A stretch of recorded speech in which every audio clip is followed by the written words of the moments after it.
روز بخیر بینندگان ارجمند. امروز چهارشنبه 14 ایون است. من خیرامون بقازاده نشی امروزه برنامه خبری و تحلیل اخبار آزادی رو تقدیمتون میکنم. حالا نگاهی میکنیم به موضوعهای این نشی برنامه.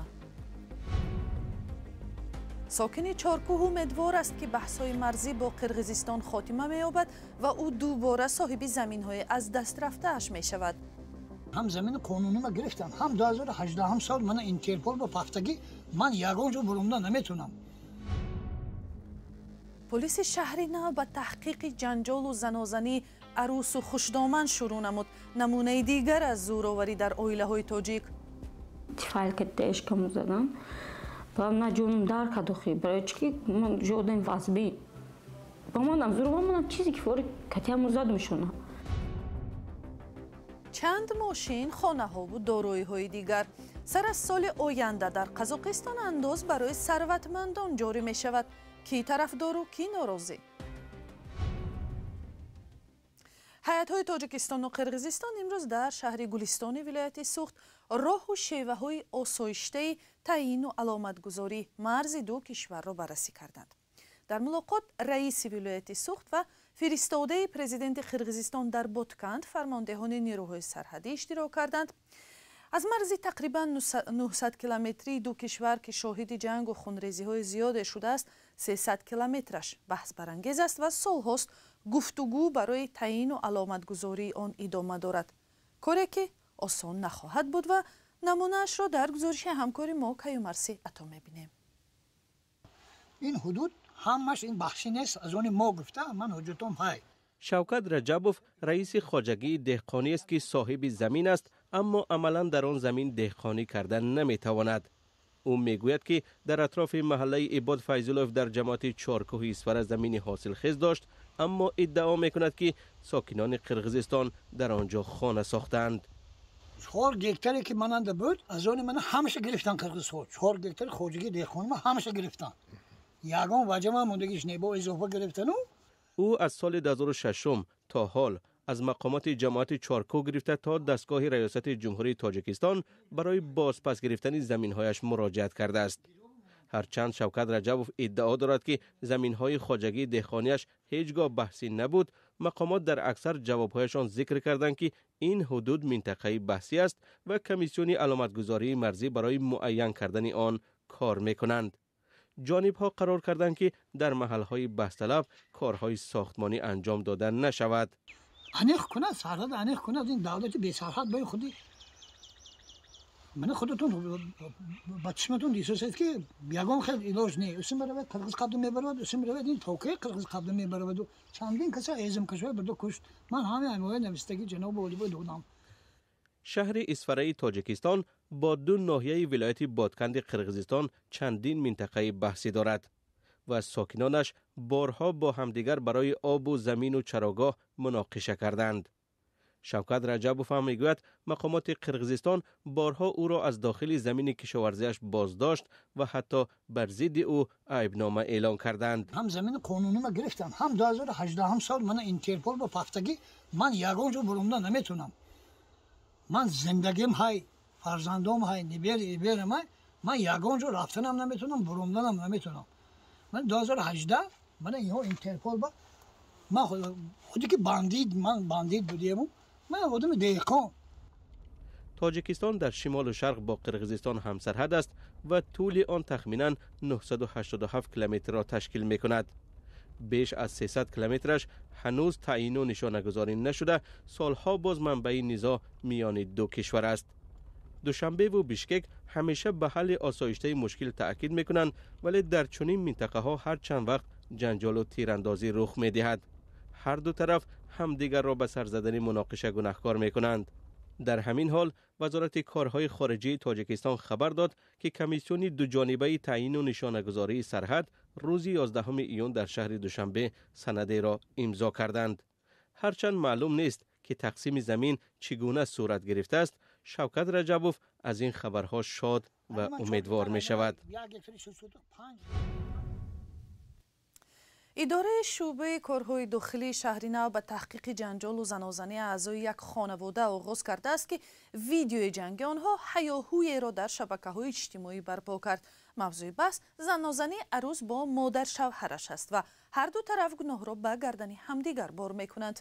علیشیر ظریفی و شهلا عبدالله دعوا در شهر نو را تحقیق کردند. латукуби гулбуби эшонқуловаи 60 сола 5 рӯз пеш дар манзили зисташ аз сӯи келинаш. ин зан мегӯяд як хоҳиши соддаи ӯ ки келин набераҳояшро назанад баҳонаи муноқиша шуд, вале сабабҳо шояд амиқтаранд. Гудак я намуд зад, ма аз дар даромадам, гудак омад мана часпид. Ба ман дам назадам, гудак ачоқ кардам, гера кардам, хона гишта даромадам. ҳами химчакти зад дар почи ман зад. Гудак дар пеш шуд. Пай зарбаҳо ҳанӯз дар дастони ин зан намудоранд. Ва дига мана часпиду кашид, ҳами тифала гирифт, саром мана мита хун шудаги. Саром ба зад хун шудаги. Дастма дар тиреза ҷиқида зад. ҷанҷол дар хонавода тақрибан 3 сол аст давом дорад.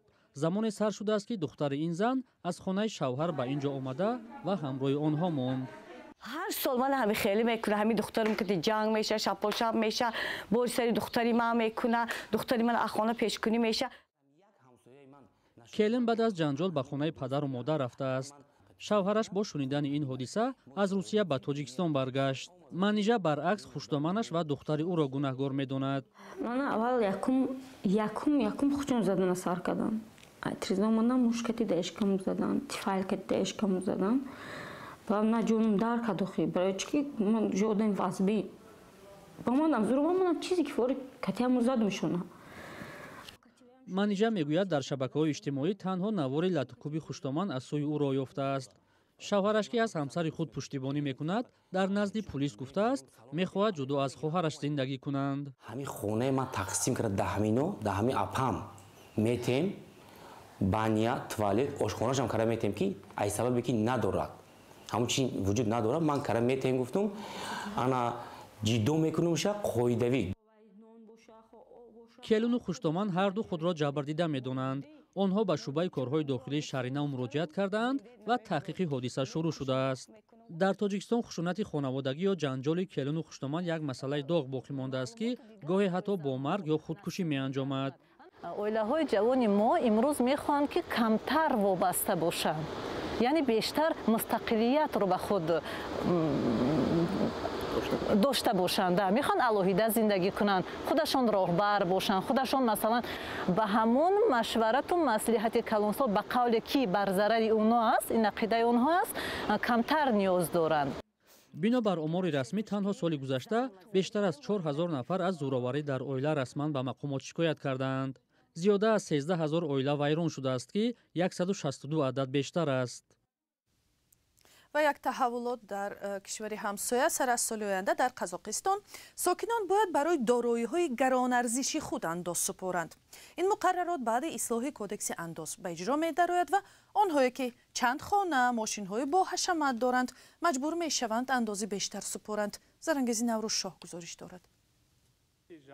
سر و صدا درباره بالا بردن انداز برای افراد ثروتمند در قزاقستان یک سال باز ادامه دارد. هنوز سپتامبر سال 2022 پرزیدنت قاسم جومرت توقایف در پیام سالانه‌اش در این باره دستور داد.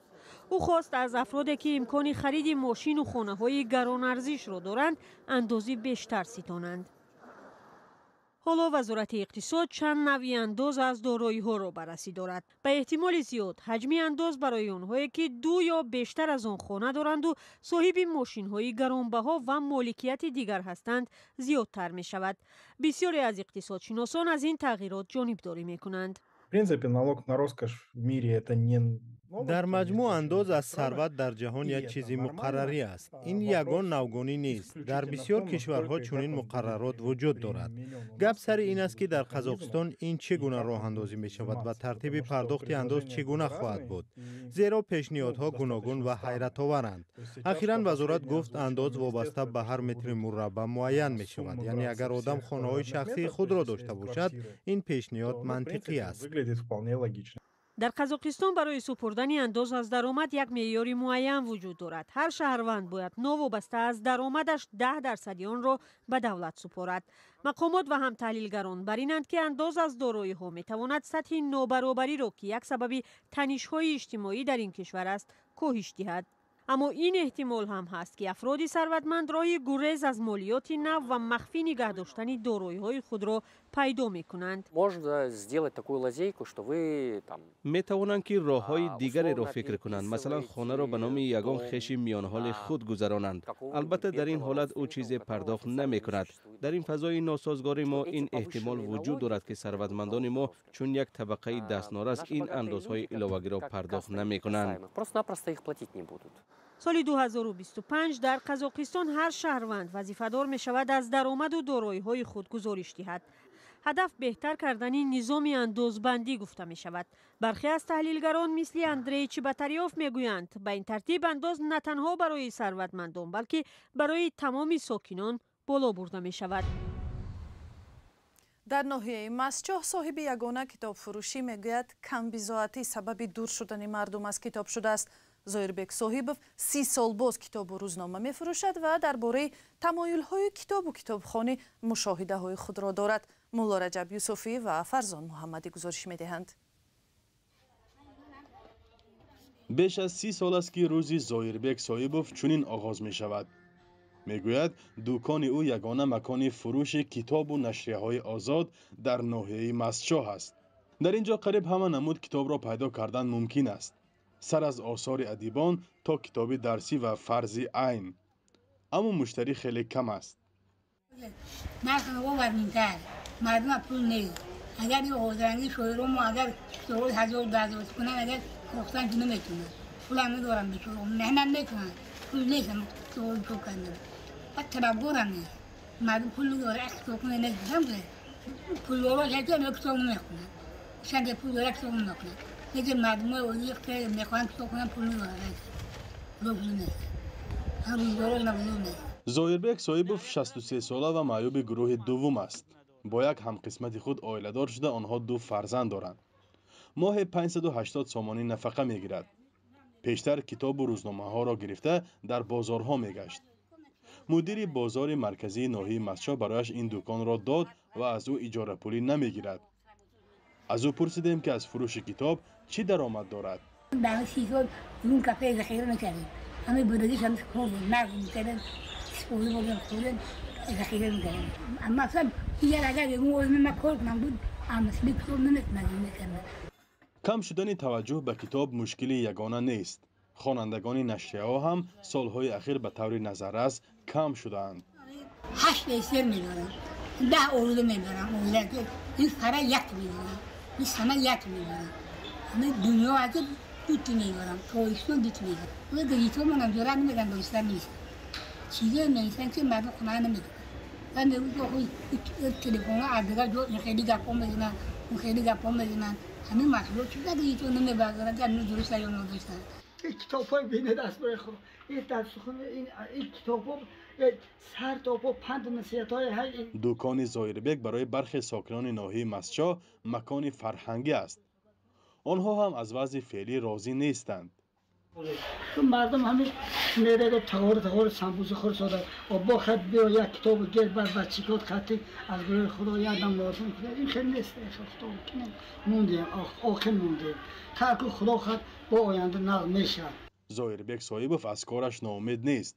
او راهی دوباره کتابخوان شدن اکثریت را چنین می‌بیند. همه باید کار کنن. باید کار کنن.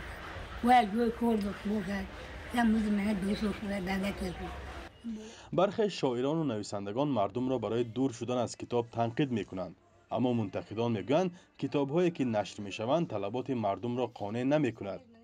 در میان این گیرودار معلوم نیست که زایربک صاحبов با این دکانش چرا تغییر داده می‌تواند. فرزان محمدی، مولا رجب یوسفی، رادیوی آزادی ناحیه مسجح.